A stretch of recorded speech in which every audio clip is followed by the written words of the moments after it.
क्या आपके साथ कभी कोई अराजकता का क्षण आया है जब आप अपने जीवन को व्यवस्थित करने का प्रयास कर रहे हों और आप मन ही मन सोच रहे हैं कि मुझे पता है कि मैं इससे बेहतर तरीके से निपट सकता था अगर यह मेरे जीवन में इतनी भयानक अवस्था के बीच में न होता, क्योंकि मुझे अभी अभी नौकरी से निकाला गया है।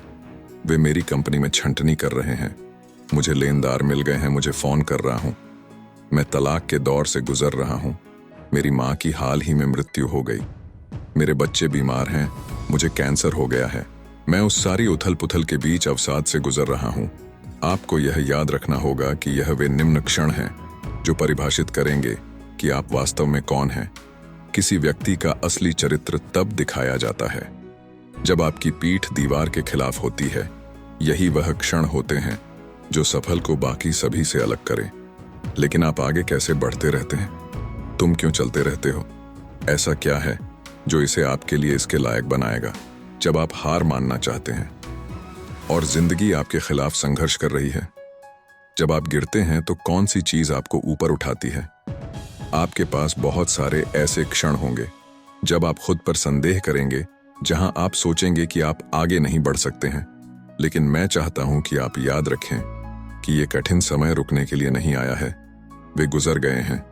इसलिए आपको लिखना होगा कम से कम 5 कारण कि आप अपने सपने के लायक क्यों हैं, क्योंकि आपको बार बार जमीन पर गिरा दिया जाएगा, जिंदगी आपको हराती रहेगी।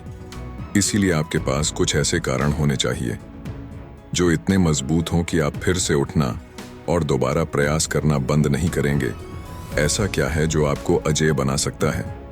आप किन कारणों के बारे में सोच सकते हैं जो आपको इस कठिन समय में मजबूत बनाए रखेंगे?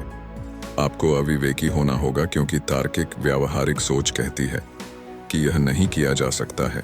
लेकिन यदि आप कुछ ऐसा करना चाहते हैं जो अधिकांश लोगों के लिए अनुचित है, जैसे कि अपने सपनों को जीना और अपने भाग्य की जिम्मेदारी खुद लेना, तो आपको एक अनुचित व्यक्ति बनना होगा। आपको एक असामान्य व्यक्ति बनना होगा, क्योंकि देखिए, दर्द मुश्किल है।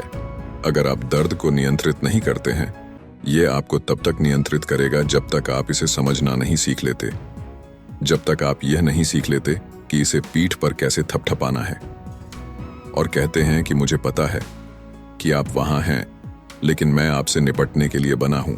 आपको दर्द से उबरने का एक रास्ता खोजना होगा, क्योंकि इसके दूसरी तरफ हमेशा कुछ बड़ा होता है। देखिए, अभी कुछ लोग इसे सुन रहे हैं। आप अपने जीवन की सबसे खराब स्थिति से गुजर रहे हैं। आप सबसे कठिन मौसम में हैं।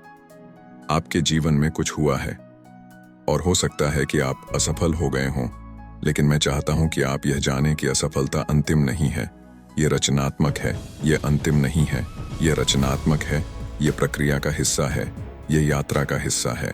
आपकी असफलता आपकी सफलता जितनी ही मायने रखती है।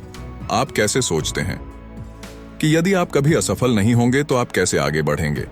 और फिर भी आप में से कुछ लोग इस समय असफल हो गए हैं और आप सोचते हैं, ठीक है, मुझे लगता है कि मैं असफल हूं। कोई भी विफलता एक घटना नहीं है। जब आप असफल होते हैं तो यह कभी भी एक व्यक्ति नहीं होता है।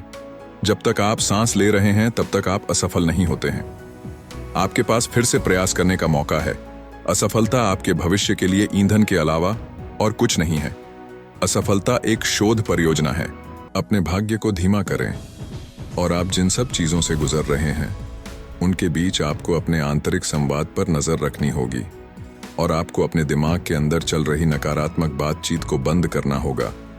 आप अभी अंधेरे समय में हो सकते हैं, लेकिन बने रहें सकारात्मक। अपना सिर ऊपर रखें, अपनी छाती बाहर की ओर झुकाएं, अपनी पीठ झुकाएं, गर्व के साथ चलें और अपने भीतर जानें कि आपके पास वह सब कुछ है जो इससे उबरने के लिए आवश्यक है। दूसरों ने ऐसा किया है तो आप क्यों नहीं? विफलता को अंतिम नहीं बल्कि रचनात्मक के रूप में चित्रित किया गया है और भाषण भविष्य की सफलता के लिए ईंधन और विकास प्रक्रिया के एक आवश्यक हिस्से के रूप में विफलता की भूमिका पर जोर देता है। संदेश: एक सकारात्मक मानसिकता निरंतर प्रयास और साहस के साथ चुनौतियों का सामना करने के लिए प्रोत्साहित करता है। श्रोताओं को याद दिलाता है कि लड़ाई तब तक खत्म नहीं होती जब तक वे हार नहीं मानते और कठिन समय को व्यक्तिगत विकास के अवसरों के रूप में देखते हैं। वीडियो अच्छी लगी है तो ज़रूर सब्सक्राइब करें और इस वीडियो को ज़्यादातर लोगों में ज़रूर शेयर करें।